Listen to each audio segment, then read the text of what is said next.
Tonight, before we begin, I'd like to have a moment of silence and remembrance for 3 people who passed away in the past few weeks. First one is Paul Duggan, the husband of Nora Purdy Duggan of the police department, who passed away over the weekend. Brian Sullivan, who worked as a board of registrars here in Newburyport for probably about 10 years. He was a teacher at Newburyport High School, teacher at Whittier, passed away. And last one is someone I knew very, very well, Charlotte Mosier McLaughlin, who worked for the city, Ward 1, 60 years in the board of registrars. Please remember these people in your thoughts tonight. Thank you. I didn't know that.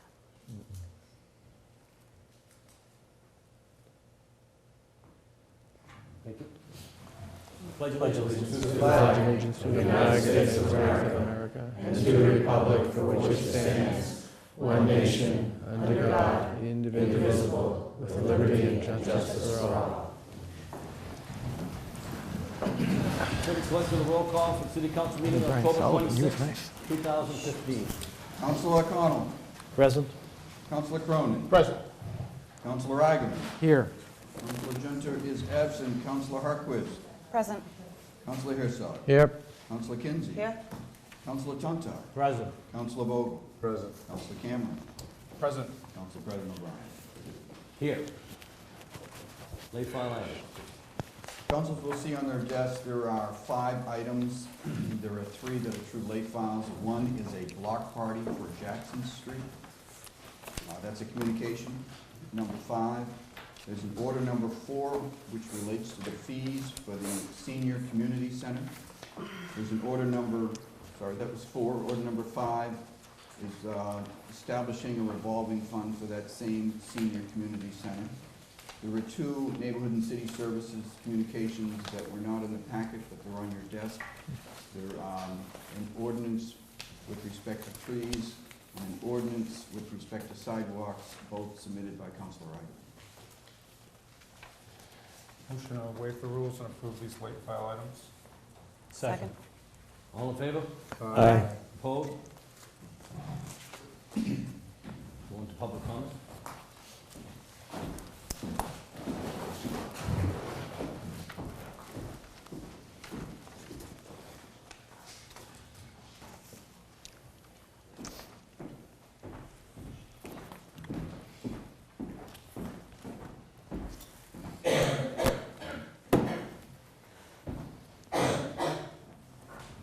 Megan Taffel.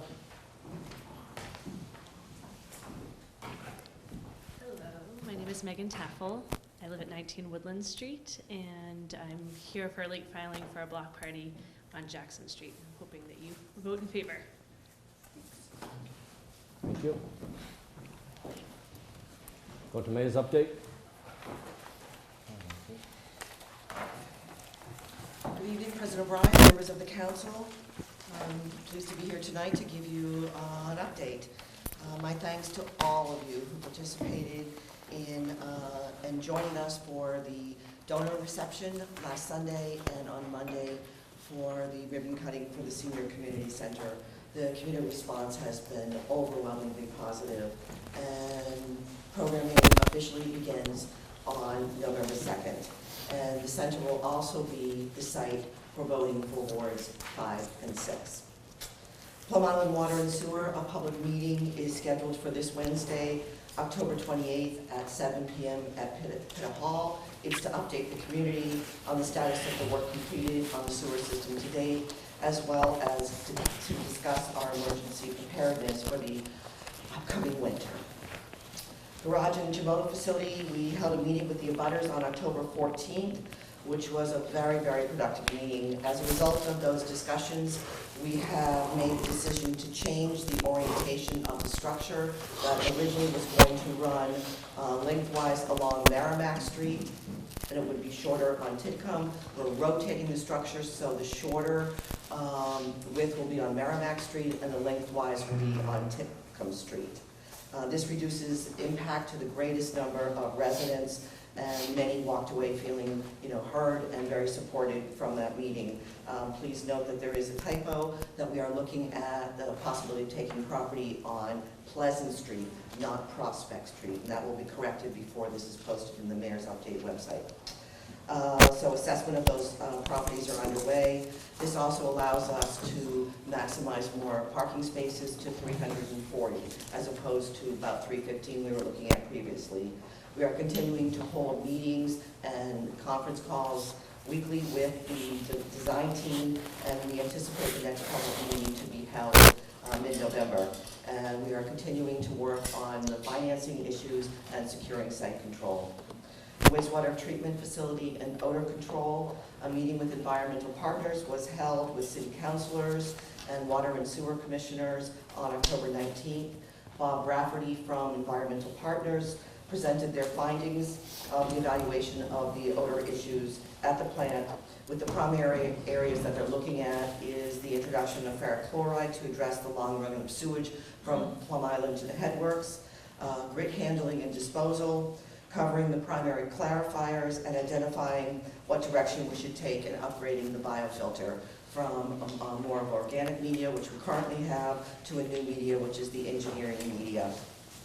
The Water and Sewer Commissioners are currently in the process of reviewing these recommendations, and they will present their findings shortly in terms of the direction we should go. We're working on creating an enclosed structure currently for the ferrous chloride and have initiated other short-term interventions. The goal is to move forward with the design, the improvements needed, and ensure that these are in place by the next summer. Financing will be determined following certification of retained earnings in the sewer department, as well as working with the commission on which components can be covered internally and which will require bonding. So there will be definitely much more information coming forward shortly on that. In terms of field projects, I'm pleased to report that Cherry Hill Soccer Field and the Knockmolin Baseball Field are at substantial completion. I would also like to thank the Newburyport Bank for their generous donation or commitment. We haven't received the funds yet, otherwise you would be voting on that, to accept it, a $100,000 grant to help with the baseball field. They have also put forward a challenge grant through the Richie Eaton Foundation, which will match up to $50,000 in donations. So the more funds that we raise for the baseball field, the more funds we have available to work on Fuller Field. So I'm asking all the baseball folks to contact Kyle Hudson, who is our new athletic director, who is working with Lizzie Reed to coordinate some fundraising activities so that we can meet that $50,000 challenge grant and reach that goal.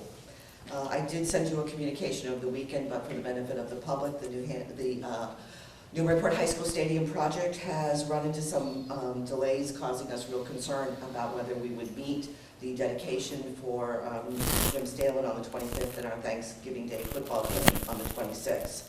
The real obstacle to the project was the fact that the general contractor lost his main concrete sub and hired a smaller sub who is working very slowly. It's a very difficult process to build this concrete wall with these form liners that will replace the visitor stadium.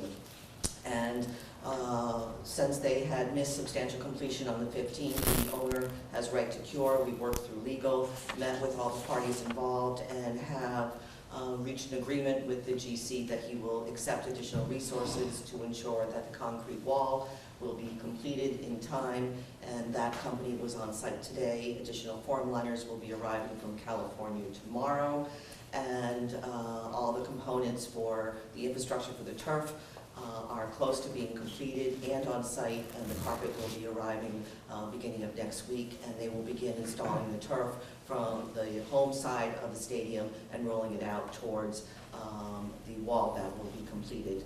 We anticipate the wall to be completed. There will be the tunnel, the lettering, the turf field, goalposts, sound system, and there will be some lighting installed that we will need for the dedication. The Waterfront Culvert Project, I am happy to report that the construction is completed. We are now waiting until Joe Leone removes a part of that building, and then once that is done, hopefully this week, it's a small demolition project, then we will be able to return to the site and grade it and pave it. The In-Street Fountain Project, we had a little ribbon cutting, groundbreaking recently, and the restoration of the fountain and the addition of a spray park is underway. The infrastructure is what currently is being installed, and then the project will close for the winter and will be finished in the spring. The site will remain fenced and secured during the winter season, and our new Assistant City Engineer, Diane Gagnon, is on site and overseeing the project on behalf of the city, and she has given really good communication to the abutters and the business owners regarding daily progress and activities. The Health Director vacancy, the Board of Health, with input from Health Department staff, the Mayor's Office, and HR, has completed interviews and has made an offer. I will let you know of that outcome, whether or not the candidate accepts the offer as soon as possible. But I would also like to take a moment to thank Joe Tabby, who has been our interim health director and has done a tremendous job during this interim transition period. Rising Tide Summit. I was honored to be selected to participate in the Rising Tide Summit held this past weekend in Hampton, New Hampshire. The hosts were New Hampshire Senator Nancy Stiles and Portsmouth Mayor Bob Lister. And the conference was hosted by the Union of Concerned Scientists. Mayors from 19 coastal states worked together with scientists, representatives from NOAA, FEMA, and Army Corps of Engineers to discuss the real issues that we were facing with climate change, the warming of air and the seas, and the change of weather patterns and severity of storms. This united group of mayors, and with the grant of the EPA workshop that we recently had that Judah Gofferson was instrumental in helping us get, it was a 2-day conference. Some of you participated in resiliency, and this will help guide our city for the future. So I'm in the process of organizing an ad hoc group to review all this data that we've accumulated from the EPA workshop, as well as the Rising Tide Summits, and would help us as we analyze all this data and chart our next steps. And I would love to have a city councilor to be part of this effort. So let me know if there's a councilor who would like to participate in this. The Harbor Master Voting Facility, unfortunately the bids came in very high, and staff are working to look at components that we can deduct from the bids, as well as change items to add alternates. We will be rebidding this contract in the next 4 to 6 weeks. Capital projects. Over the past nearly 6 years, we have worked collaboratively together to address major critical infrastructure needs in our community, including school projects, water and sewer plant projects, senior and community center, sidewalks, and roads, and moved thoroughly through a carefully designed capital plan. Our efforts have been successful, including achieving the highest bond rating of AAA. It's unfortunate when we approach elections that many candidates have used this opportunity to engage in gross misrepresentation of the facts. I have compiled for you tonight an attached chart that identifies all the capital projects that we have developed together and through my administration, and all the funding sources. You will note that only 5.6% of the $150 million capital projects impacts our tax bill, and all but 0.3% of those were approved by voters in a debt exclusion vote. The remainder of these projects were funded through grants, the Community Preservation Committee, local donations, rebates, and other sources. You have a detailed chart there. If you have any questions about that chart, please don't hesitate to ask. Finally, November 3rd is Election Day, and we go to the polls to vote for city councilors and for school committee members. And I ask all members of our community to take the time and to go out and vote on November 3rd. It would be nice to have a high percentage turnout. Thank you. Yeah, Mayor, could you go back to the stadium project? It sounded as if it's going to cost more than was originally budgeted, or is the agreement with the general contractor going to result in an additional cost, and when will we see what the cost is, and when will it appear before the council? The general contractor is picking up the new subs contract, which is $160,000. When a contractor misses substantial completion, yeah, the contract is very clear about the owner's ability to cure. Mm-hmm. There could be some cost overruns, but we are watching that very, very closely at this point. And we anticipate the majority of the additions right now with the OPM, the additional form liners, and the new contract stuff to be picked up by the GC. What is the size of the additional expense do you think is going to be required to complete the project? To the city? Yeah. At this point, we're anticipating very little. At this point, we might have to pick up some of the OPM, which we signed a contract for $20,000. All right, thank you. It will be, we're keeping it as minimal as possible, I'm sure, I'm just trying to get I know. the order of magnitude. of course. Yeah, I heard the same thing. I think that you just misspoke and said he was willing to accept resources, and I think you meant responsibility. Well, no, it's resources is the way it's written in the contract. Sure. Because the owner can cure, we have asked, or basically demanded that he accept additional resources for completing the project. And then- Those resources refer to an OPM and to the additional concrete stuff. Okay, thank you. And then congratulations to I got an email from my son today who lives in North Carolina, said he heard you on NPR with regard to the...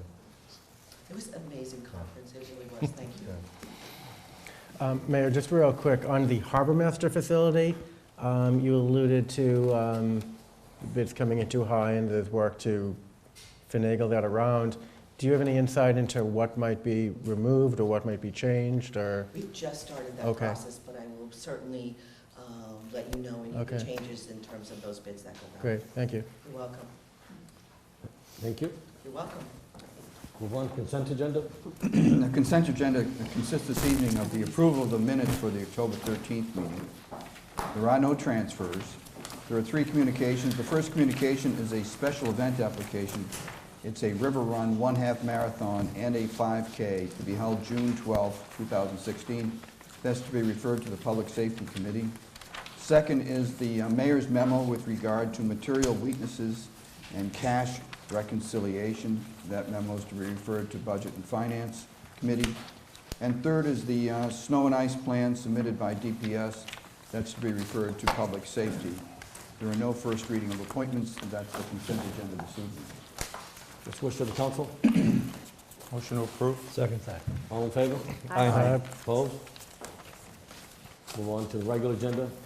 Communications, late file, mayor's communications. Motion to receive and file? Second. All in favor? Aye. Opposed? Move on to number 5, block party.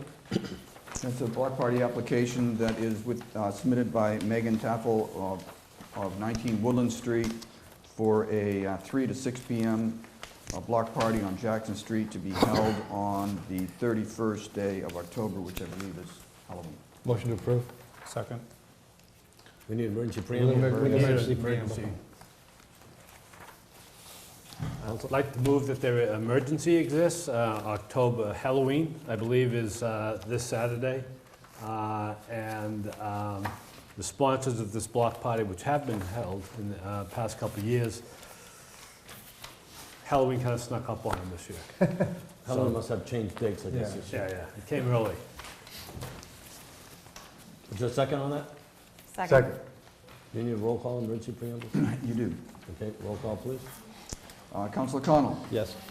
Councilor Cronin. No. Councilor Eigenman. Yes. Councilor Junta still absent. Councilor Hockley. Yes. Councilor Herzog. Yep. Councilor Kinsey. Yes. Councilor Tonto. Yes. Councilor Vogel. Yes. Councilor Cameron. Yes. Councilor O'Brien. Yes. And yes, emergency preamble passes. I'll take a motion to approve. Motion to approve. Second. Emergency preamble. Any further discussion? All in favor? Aye. Opposed? Motion carries. Move on to appointments. Second reading. First is a tabled appointment, Ann Dykes, 12 Monroe Street, Parks Commission, April 1st, 2018. Motion to remove from the table? Second. All in favor? Aye. Motion to return to the table? Second. Second. Discussion? Can somebody explain why this has been going on? Councilor Herzog? Yes, I can, Mr. President, to the Ward 4 Councilor, Ward 3 Councilor. As you will see, under the Neighborhoods and City Services Committee, there was an item that was sponsored by Councilor Tantar back on August 10th. The committee has not had a chance to review this yet. This particular ordinance refers to, among many things, removing the Moseley Woods Commission from existence and expanding the roles of the Parks Commission. Today, Ann Dyke sits on the Moseley Woods Commission, therefore we can't appoint her to the Parks Commission until she's removed from the Moseley Woods Commission, so the committee needs to act first, and then we can appoint her, otherwise she'll be on two committees at the same time. So it would be we have to keep her on we can't appoint her until we act on the item. The clerk would like to clarify. Thank you, Mr. President. Maybe there's more to it than that, but I mean, people can be on two things at once. Sometimes it's part of being on, CPC has, membership from other committees. And I mean, I'm not sure, are we going to get through this sort of restructuring this year? And if we're not, we might, I assume, point Point of order. Yes. Don't we have a motion to table on the floor? We can't debate. Was there a motion? There's I believe there was a motion to remove, it passed, and now there's a motion to table. Was there a second on the table? Yes, it was. Yes. All in favor then? Aye. Opposed? No. No. Roll call. This is the motion to table. Ann Dykes, Councilor Connell, No. Councilor Cronin, No. Councilor Agaman, Yes. Councilor Harquist, No. Councilor Herzog, Yes. Councilor Kinsey, No. Councilor Tantar, Yes. Councilor Vogel, No. Councilor Cameron, No. Councilor Bryan. No. Let's discuss it. Motion fails. So it is, Any other motion on this one? Motion to approve? Second? Any discussion? Councilor Herzog? Thank you, Mr. President. I'd like to ask the city clerk how this can happen. Councilor Cameron alluded to members of the CPC. We actually have a specific procedure in place where all members of the CPC are by default on multiple committees. I don't believe this can occur, but I yield to the clerk. wish I had someone to yield to.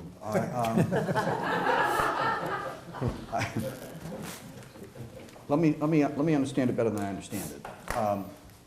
So Ann Dykes is to be appointed to the Parks Commission. She sits now on the CPC committee. No. No. Moseley Woods. Moseley Woods. Committee. Under the charter, you can wear two hats. Why did we think it would be a conflict? Did you ask me? I believe I did ask you once. Did I mislead you? You may have. I don't know.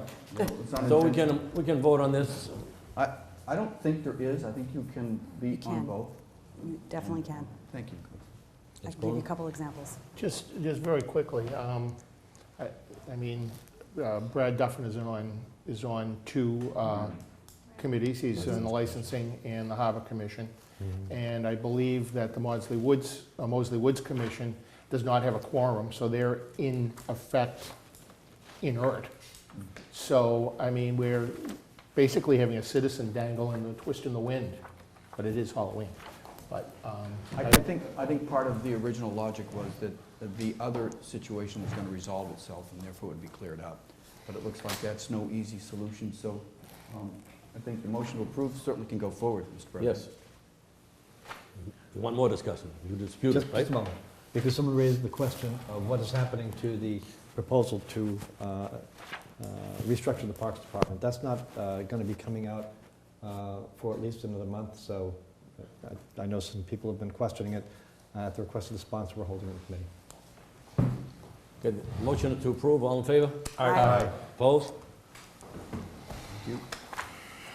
Second appointments, Stephen Sawyer. Stephen B. Sawyer, 15 Collins Street, to the CPC Committee until November 1st, 2018. Do we need a roll call on appointments? You do. You do. So Ann Dykes, is that a second I know. reading? Mr. President, Yes. Councilor Cameron brings up a good point. We should do a roll call on Ann Dykes. Okay. Probably won't change, but we can. This is for the approval of Ann Dykes. Councilor Connell, Yes. Councilor Cronin, yes. Councilor Agaman, Yes. Councilor Harquist, Yes. Councilor Herzog, Yep. Councilor Kinsey, Yes. Counselor Tantar. Yes. Counselor Vogel. Yes. Counselor Cameron. Yes. Counselor O'Brien. Yes. Nope, didn't change. Stephen Sawyer, Motion approved. Second. roll call. Counselor Connell. Yes. Counselor Cronin. Yes. Counselor Eigen. Yes. Counselor Harquist. Yes. Counselor Yes. Herzog. Counselor Kinsey. Yes. Counselor Tantar. Yes. Counselor Vogel. Yes. Counselor Cameron. Counselor O'Brien. Yes. Yes. Orders? We have right here.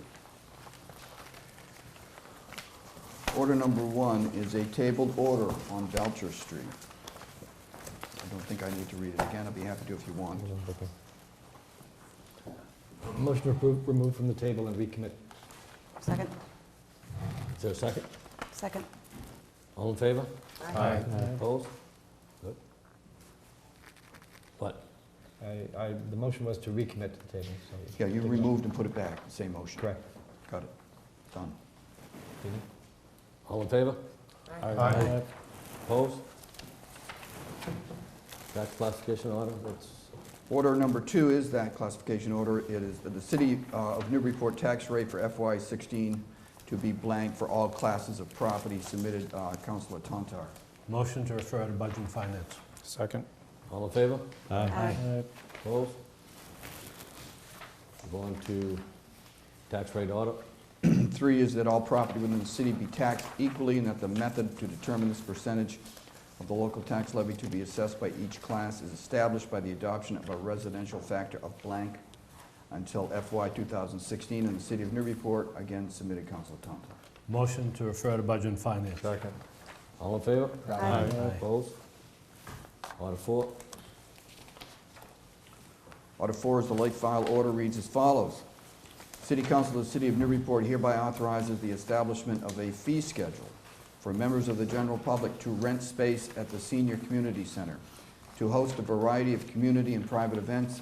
Said schedule is attached here too, that the purpose of said fees is to pay expenses associated with maintenance, repairs, renovations, upkeep, and security at the Senior Community Center located at 331 High Street, jointly submitted Councilors O'Brien, Tantar, and Vogel. Motion to refer to Budget and Finance. Second. All in favor? Aye. Opposed? Order 5. Order 5 is that City Council authorizes the establishment of a Senior Community Center Maintenance Revolving Fund, in accordance with MGL 4453E and 1/2, to be used to pay expenses associated with maintenance, repairs, renovation, upkeep, and security. Move to refer to Budget and Finance. Second. All in favor? Aye. Opposed? Move on to ordinances. Ordinances. This is the second reading of ordinance number 1. We delete section 15-32 with respect to vehicles for hire and taxi cabs. That's chapter 15, article 2. And we add 1532 fees in terms with some changes. Motion to approve? Second? Was the motion? Motion To approved. approve? Thank you. Discussion? Roll call. To approve ordinance number 1. Councilor Connell. Yes. Councilor Cronin. Yes. Councilor Eigenman. Yes. Councilor Harquist. Yes. Councilor Herzog. Yes. Councilor Kinsey. Yes. Councilor Tantar. Yes. Councilor Vogel. Yes. Councilor Cameron. Yes. Councilor O'Brien. Yes.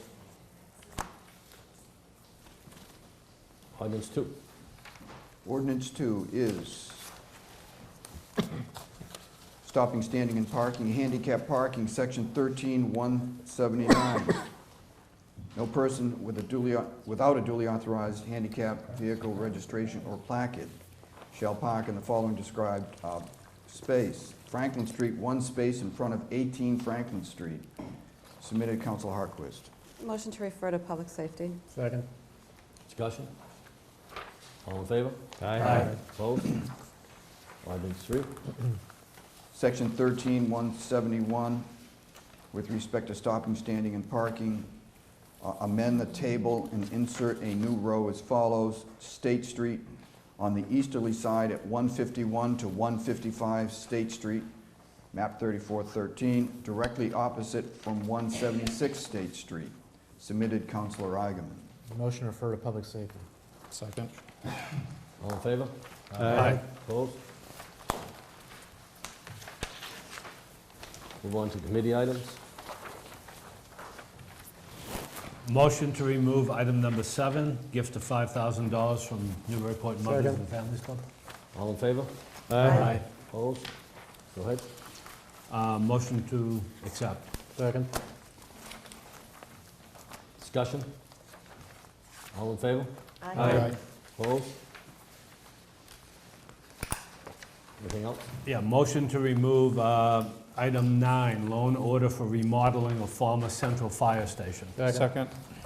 All in favor? Aye. Opposed? Motion to approve. Second. Discussion? Council Tonto? Budget Finance reviewed this with representatives from the Firehouse Theater. There will be, as you noted, there will be an agreement between the firehouse and the city that they will pay back, that they will be responsible for paying the loan. We spent some time examining their financial posture as to whether or not they would have the means to pay it over the next 20 years. Ultimately, what gave the committee confidence that they could is, in worst-case scenario, if they went bankrupt, the city owns the building, and the city would have the revenue from Not Your Average Joe's or any successor, and it would have an improved building that the city could rent. So we were confident that they could cover the loan for the city, so we voted to recommend that it be approved. Further discussion? Councilor Herzog? Thank you, Mr. President. Just a question to the chair. I have no objection to this. I don't mean to question the language, but I do know that the supporting documentation did indicate the 20 years that you just alluded to Yes. the repayment, but the order itself doesn't specify 20 years, and I'm just wondering if that's okay. Councilor Tonto? There's a signed agreement between the city, Fair enough. right, and that will stipulate as well as the payout. Thank you. Any further discussion? Roll call? This is to approve the $400,000 appropriation to pay costs for remodeling the Central Fire Station. Councilor Connolly? Yes. Councilor Cronin? Yes. Councilor Eigenman is recused himself. Councilor Harquist? Yes. Councilor Herzog? Yes. Councilor Kinsey? Yes. Councilor Tantar? Yes. Councilor Vogel? Yes. Councilor Cameron? Yes. Councilor O'Brien? Yes. 9, 1 recused, 1 absent. Anything else? Motion Anyone else? passes. All done. Thank you, sir. Joint education, Nothing at this time, sir? license and permits, Nothing at this time. neighborhood and city services. Yes, Mr. President. I'd like to remove item number 2 from the, from committee. Second.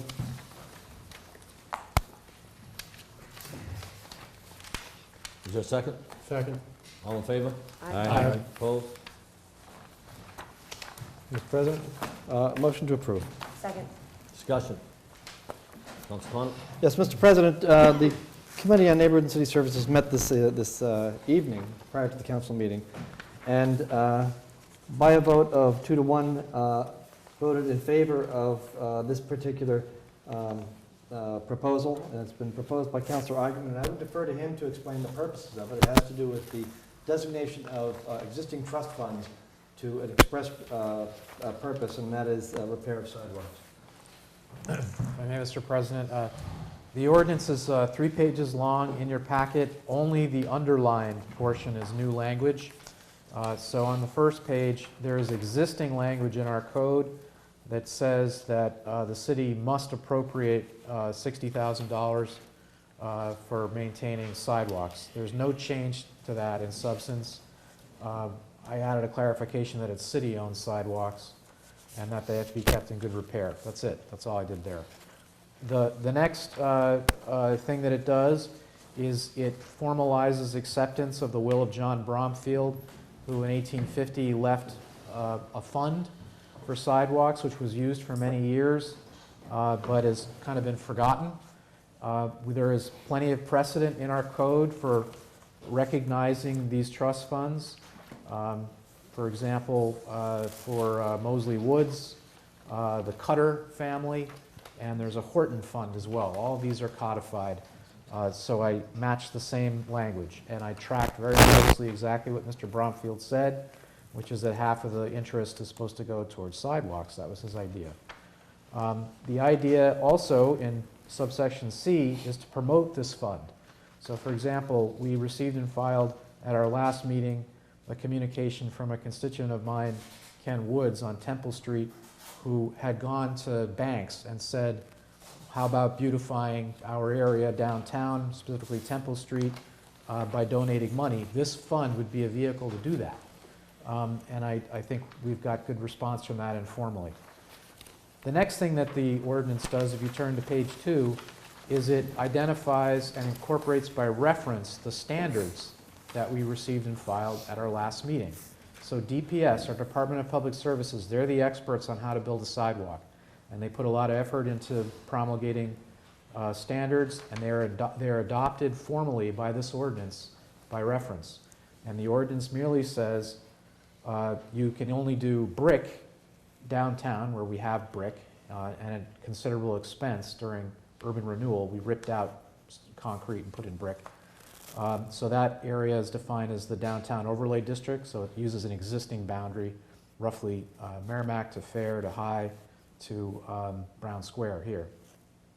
Then in the rest of the historic part of the city, the preference, there's an encouragement for concrete, for brick, but the default is going to be concrete unless the abutters pay, and I'll get to that. And that's the way DPS does things now. And then in all other areas of the city, so for example in the West End, the material would be cement. And in all cases, it follows, again, DPS decides what standard. Also, if something is existing that doesn't conform, say for example you have an asphalt sidewalk downtown, nothing has to be done now. We're not ordering any change. It's just at such time that DPS gets around to fixing that sidewalk, they have to use the new material. There would be allowed temporary asphalt for construction areas. They don't have to waste money on brick or concrete, and in industrial areas. But I did have an inquiry from DPS who helped me with this ordinance and about areas like the West End and portions of Ward 5 and Ward 6 where there are asphalt sidewalks. Under the ordinance as proposed, they would have to be, when they're replaced, they would have to become cement. And they asked whether they could remain asphalt. I leave that to floor debate. I am not proposing that. I just wanted two materials. Finally, the ordinance does a third thing, and that is give notice. There are no formal notice requirements in our code, which is unusual for a city or a town. So for example, in Ken Wood's situation, he had been waiting for about 20 years to get his sidewalk repaired. He got notice around 3 p.m., dropped off at his house on a Friday. The city had closed 3 hours earlier, and they said that they were going to start work at 8 a.m. on Monday. So to correct that, 7 days calendar notice. That should be enough to put people on their toes and so that they can adjust their lives, and also not so long that it inconveniences DPS. Now, if you're outside of downtown where brick is required, but you're in the historic district, let's say the National Historic District, say in the North End or the South End, DPS, and this is consistent with their current policy, this is the last page of the ordinance, all this says is they give 90 days notice to the abutters. So as they did on Temple Street after the fact, instead they would do it 90 days in advance and say, hey, we're going to fix your sidewalk. If you want to do brick, you need to tell us that. And they have to provide the difference in cost, and the owner would pick up the cost. And the owner has 20 days to respond, and if you snooze, you lose. If you don't respond, then it's going to be concrete. All of this, by the way, is left to the discretion of the DPS. Say, for example, the ordinance does not say everybody has to agree. That's up to DPS. They have a tried and true system. If they have 80% of the owners agree, maybe they can find a way to cover the next 20% and finish the street. I didn't get into that detail. It's only a 3-page ordinance. I didn't want to intrude too much on DPS. So to summarize, I urge you to adopt this ordinance because it formalizes recognition of a fund that's been around for 170 years. There is money in it, there could be more money in it, and it would be a good vehicle to chip away at our sidewalks. Second, it settles once and for all, where are we going to do brick, where are we going to do asphalt? So we don't have a patchwork where in front of one house it's brick and another it's concrete or asphalt. And then the third thing it does is it requires notice to the abutters so we don't, as ward councilors, have to deal with unhappy residents.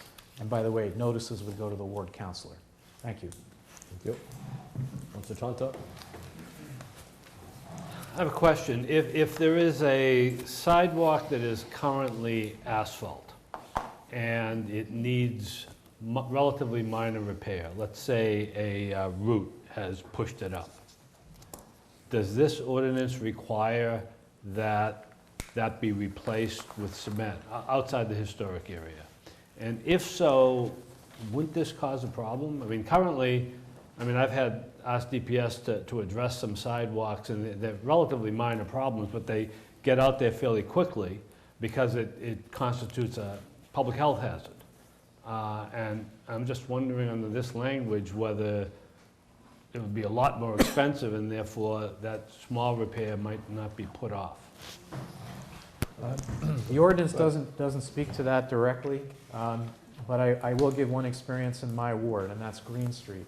So in June or May, repairs were begun by DPS and then suspended, and they put down what were to be temporary asphalt. I've gotten a flood of complaints because the asphalt is still there and it's almost November. So the problem with putting it in and saying, oh, you can always do temporary, is that temporary becomes forever. So that's not what I proposed here. If that's a concern, I do think DPS could address it in their standards. Because remember, we adopted their standards. They can change their standards. If they want to have a standard for emergency patchwork, they're free to do that. This ordinance would not stop it.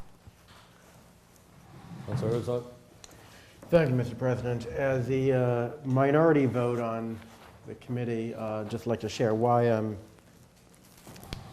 voting against this. I respect the sponsor with his intent. However, two pieces come to mind. Three pieces come to mind. One is I'm a believer that the best laws are proactive, not reactive. Sponsor mentioned multiple times during his review tonight, moments ago, he kept saying DPS, DPS, DPS, DPS, referring to the existing regulations and existing policies of the department. My interpretation of this proposed ordinance is that most of these should be regulations that the DPS should have along with their sidewalk specifications. Just another big chunk of regulations that they should be enforcing. Regarding the item in 12-9-B regarding the acceptance of the Bromfield will, my suggestion is that be an order. Yes, there's examples of ordinances, but it's an order. Let's accept it. But that's my 2 cents. That part of it should be an order, the rest of it should be a reg, but that's where I'll come down. Further discussion? Councilor Connell? Yeah. Thank you, Mr. President. I think that there are a couple of ways you can look at this, but the way that I look at it is this. While I agree in theory that we should have regulations behind a number of ordinances in the city, we're a city of 18,000 people. If it ain't broke, why are we fixing something? What Councilor Eigenman's proposal does is codify the larger issue of our intent, and that is to have the historic downtown can be served with brick sidewalks, and as we move out into the neighborhoods, perhaps give opportunity to homeowners to adopt the brick sidewalks at their expense, but otherwise have concrete, which is certainly more durable and aesthetically more pleasing than asphalt. So I think this takes us part of the way toward codifying it without tying the hands of DPS. They made a terrific commitment toward being more consistent in a way that doesn't conflict with this proposal when they adopted these guidelines that are in place now. So I would like to take this step, which I think is 3/4 of the way toward adopting, in a more codified fashion, the way we want to have the city to look in terms of its sidewalks, without constricting them further. Let's see how their new guidelines play out. And I think if they play out as they're intended, and if the DPS is successful in using those new guidelines, consistent with Councillor Eigenman's proposal, then we'll be satisfied with the result. And I think, in part, this is an experiment, but it's an experiment with some intent, and that is to maintain the historic integrity of those areas that we all recognize as historically significant. Councillor Cronin? Thank you, Mr. President. I wholeheartedly support about 99% of this and will vote in favor of this. My only concern is in, I think what Councilor Tontar brought up, is in section 1254, paragraph C, and maybe a little wordsmithing or something that you're so very good at. My concern is you have an asphalt sidewalk somewhere, and all of a sudden we're going to have to put down a concrete patch in the middle of whatever. And maybe something could be inserted in there to say that non-compliance until it's replaced or reconstructed, but it can be maintained in similar fashion until such time. But that's just so we don't get hung up in that. But other than that, I think it's a great piece of work. Thank you. Council? I think that's reasonable.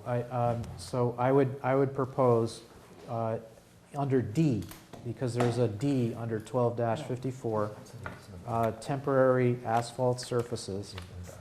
We could insert between, so it's on the fourth line, it says, temporary use, third line, temporary use of asphalt surface material for sidewalks located in industrial zoning districts, comma, I would insert emergency patchwork, comma. That way it's clear that we can do those emergency patches, and I leave it up to DPS. I'd second that. Councillor Tontar? Paragraph D refers to specifically permitting the temporary use of asphalt for sidewalks located in industrial zoning districts and for sidewalks abutting undeveloped parcels. Right? Don't we want this in C? I'm sorry. No, I'm inserting, now it's the third option. So they're in the alternative. You can, up to DPS, they can use asphalt in industrial zoning district For any for emergency? temporary patchwork anywhere in the city and abutting a construction site. Got it. Okay, rather than. All C. three Yep, are good. gotcha. Got it. It may want to Thank you. address the issue of when the construction site is completed, what they have to do in terms of So it has amended. sidewalk. Yeah, I'm sorry, and just so everyone knows, it says until substantial construction is complete. So the idea is, if you're gonna have asphalt next to a construction site, when you're done, you gotta put in a real sidewalk. Yeah. So that's in there. Then you have a motion to approve? So I made a motion to amend by inserting those two words. Can we do that? Could I ask a question? I second. You were in your motion to remove, correct? And then you asked for Councillor Eigenman to... No, he made to That's been approve. done? He did make a And there's motion to approve. on the floor? Motion to approve on the floor. But, Okay. I believe I seconded it. point of parliamentary inquiry, Mr. President. Yep. I believe, correct me if I'm wrong, that the councillor asked Councillor Eigenman to provide us language, and I believe he moved an amendment, but we didn't get a second on it. Did Yeah. we? No, he's second. He It said wasn't so. Cronin. But I think, Does the clerk understand what the amendment was? So that's. Well, what I've got is emergency patchwork surrounded by commas in D. That would be the fourth sentence. right, Fourth line. so after the phrase located industrial zoning districts, comma, and Emergency insert patchwork. emergency patchwork, comma. Right, that's what I've And got. that's it, that's all I gotta do. And you had A a second. motion by Councillor Cronin, seconded by... Yeah, it may have to be accepted by Councillor Connell. Certainly. So that's... My question is, that's what's on the table. Yeah, on the floor right now for is a the motion to discussion. amend. Right, thank you.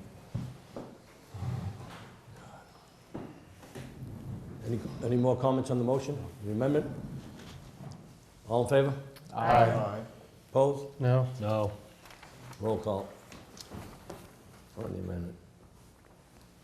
Point of order, this is on the amendment. It is, this is on a motion to Motion on amend the by amendment. inserting that language, emergency patchwork, in subsection D, 1254.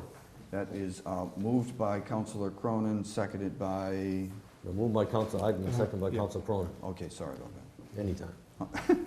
Councilor Connell. Yes. Councilor Cronin. Yes. Councilor Eigenman. Yes. Councilor Harquist. Yes. Councilor Herzog. No. Councilor Kinsey. Yes. Councilor Tantar. No. Councilor Vogel. Yes. Councilor Cameron. Yes. Councilor Bryan. Yes. Motion to amend passes. Now we have a motion to approve. Any further discussion? Roll call. Is the motion approved as amended? Councilor Connell. Yes. Councilor Cronin. Yes. Councilor Eigenman. Yes. Councilor Harquist. Yes. Councilor Herzog. No. Councilor Kinsey. Yes. Councilor Tantar. Yes.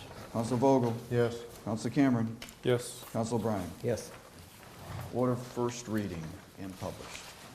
Point of order. Did we get a second on that to approve as amended? Yes. It was a Yes. motion already. Yes. It was already there as It was already amended. I'm there. sorry. Anything else? Yes, Mr. President, I move that we remove item number 3 from the Second? Committee on Neighborhood and City Services. Second? All in favor? Aye. Motion to approve. Second? Second. Discussion? Very briefly, this is a one-pager. When John Bromfield made his bequest, he thought of sidewalks and street trees going together. So he specifically said half the interest money goes for the sidewalk and half for the trees. That's all this does is set aside half for the trees. Any further discussion? Yes, Mr. President, the committee voted 3-0 in favor of making a recommendation to the council on this item. Any further discussion? Roll call.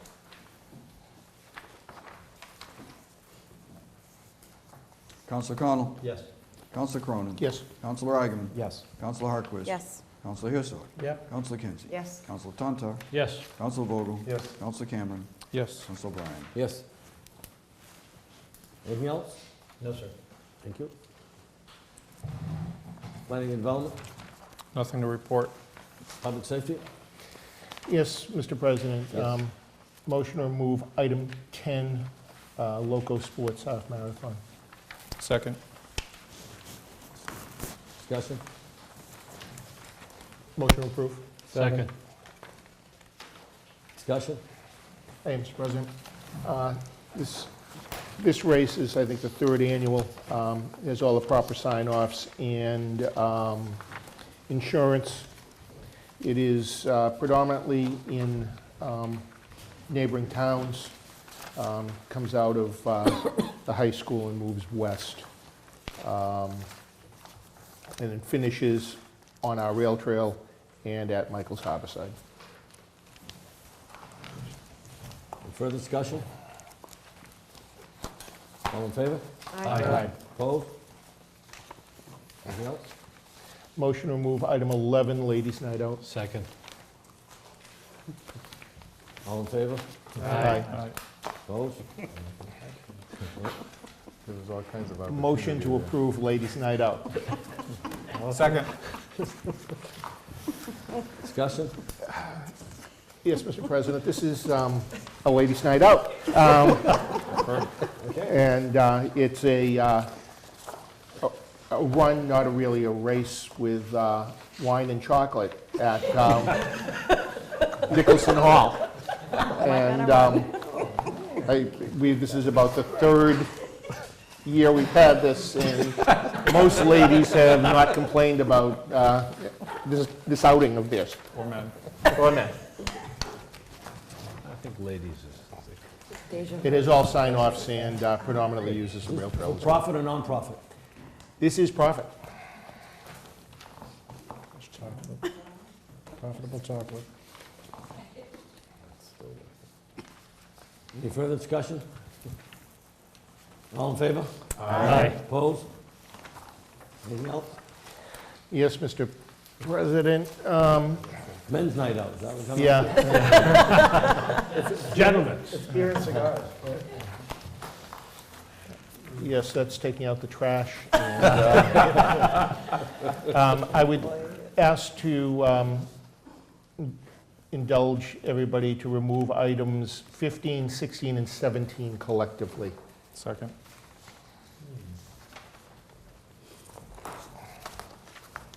Is there a second? Second. All in favor? Aye. Opposed? Right. Motion approved. Second. Discussion. Mr. President, thank you. It's a little more serious than Ladies' Night Out.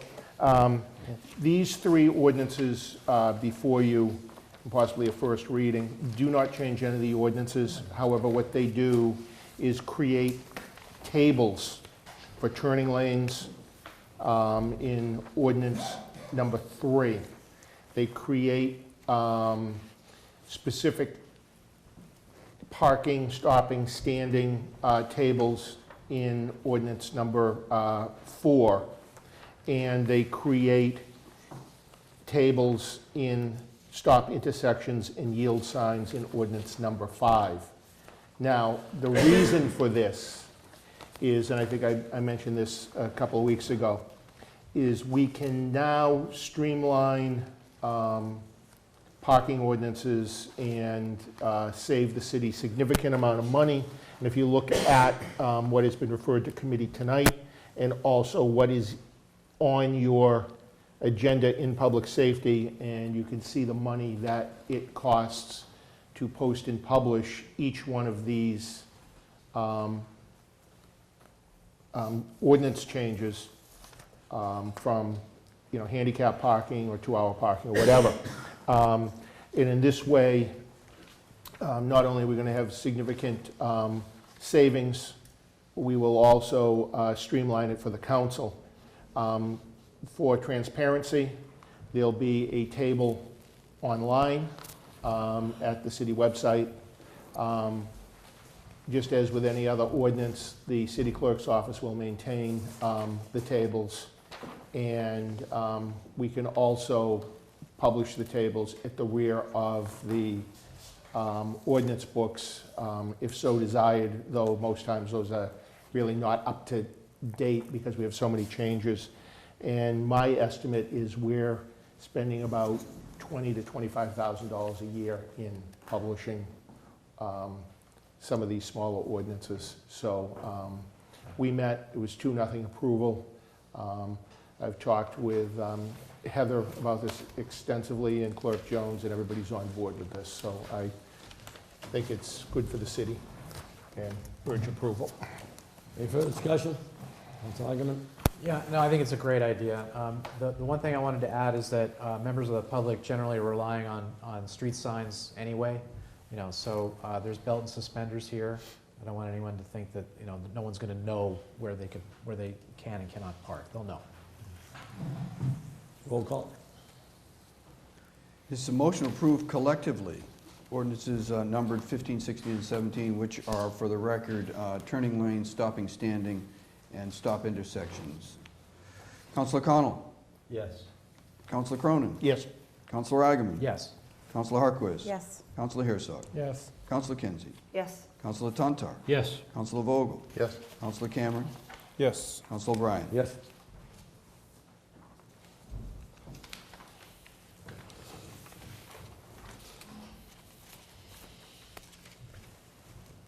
Anything else? Nothing further at this time, thank you. Thank you. Public Utilities? Nothing tonight. Rules Committee? Nothing to report. Good of the order? Mr. Jones?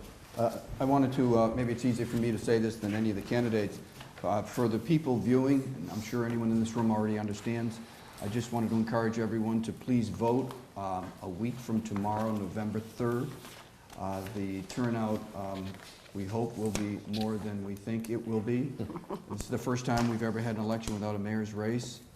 So please spread the word, and I hope maybe the newspaper will, as they always do, help us getting the word out.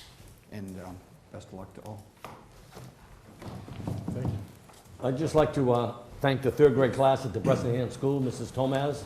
I had the great experience of being the mystery reader last Friday, and it's an enjoyable, let me tell you, one of the best moments of the last 10 years of my life. I tell you, reading to those 22 kids and reading about squirrels and leaves and autumn. It was just an awesome experience. The questions they asked were phenomenal. I mean, they stumped me quite a few times. I had to think about it. Oh my goodness! I thought the Common Core math was hard, but some of the questions were hard. But it was a great moment in my life, enjoying to see my grandson is in that class, and I had the pleasure of going in and reading a few books, and it was enjoyable. And if anyone has that opportunity, I tell you, it's great for you to do it. So, thank you very much. I'll take a motion to adjourn. So moved. All in favor? Aye. Opposed? Staying all night.